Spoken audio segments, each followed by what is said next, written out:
There's a three-pronged fork in the road just past Hope where wine drinkers lean right to travel the Crow's Nest Highway. As the road winds its way upward and east alongside the wild Similkameen River, you quickly sense a millennia of ancient landslides, unforgiving winds, and cataclysmic geological events. All have shaped the Similkameen Valley. Once known only for its fruit stands, the peaches and tomatoes of today must compete with stone-laden vineyards and pristine grapes. It is here on the upper bench you'll find the tiny perfect estate of Clos du Soleil. Upon arriving at Clos du Soleil, winemaker Mike Clark takes me to an abandoned orchard, a property they've just purchased up the road. At 3 p.m. it's so hot the stones that coat the topsoil are too warm to hold.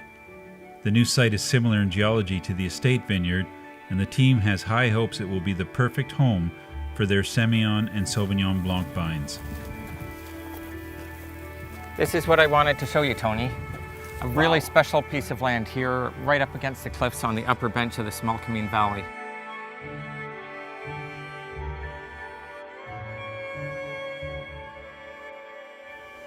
Mike, everybody talks about sense of place. What is the sense of place in the Similkameen Valley?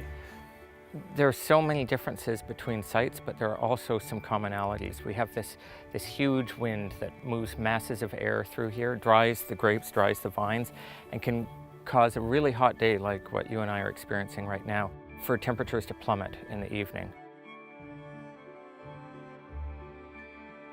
Persistent warm, dry wind blows daily across the Similkameen Valley and is one of the reasons why it's the organic farming capital of Canada. With little disease pressure, the farmers have no use for pesticides or herbicides. In addition to that, the soils here are really unique. Very stony, good water holding capacity, but also well draining. That is really key to the distinctiveness. What you're seeing there is the soil being created. Clos du Soleil's founding families decided early on to plant the major Bordeaux varieties. A decade down the road, one of the best surprises is how well Cabernet Sauvignon is doing at 49 degrees north. Many of us are familiar with how Napa Valley or Bordeaux Cabernets taste, but what of the Similkameen version?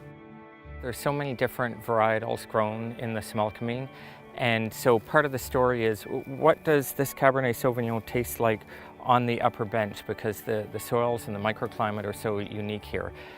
And the answer is, I could pick this wine out blind every year. It's very perfumed, it has a light, delicate structure. It's that elegance that I'm searching for in all of my wines. And it's a hallmark of Cabernet Sauvignon coming from this vineyard. You have such freshness in your wines. That temperature swing from day to night is part of that story. It helps retain the acidity in the wine, and acidity is key to quality wine and the longevity we were talking about. You like aging wines. Oh, absolutely. Because? Because a wine develops so many more characters in the bottle over the years. I want to make wines that are beautiful on the day they go into the bottle, but there's so much more complexity if you put them away for a few years. The Similkameen Valley will never overwhelm you with its size. Blink and you may miss its tiny towns as you drive by. But just as the winding road forces you to reduce your pace and connect with the land, Clos du Soleil beckons you to slow down, turn off the highway, and connect with their wines. It's part of our philosophy here that when we have customers come to the tasting room, we want them to really go right in and see what we're doing in the winery, see what we're doing in the vineyard. Yeah, connect them right to the spot. Exactly. The French term clos is used to describe a vineyard enclosed by a wall, in essence a true estate winery. At Clos du Soleil, the estate model has been the vision from the start, nothing more and nothing less. So Mike, the new vineyard be on stream soon enough. How big is Clos du Soleil going to get now? We're always going to be small, we're always going to be boutique. The idea right from the start was to be specialists, to do one thing really well, do it year after year, better and better and better, and that's what we've been doing.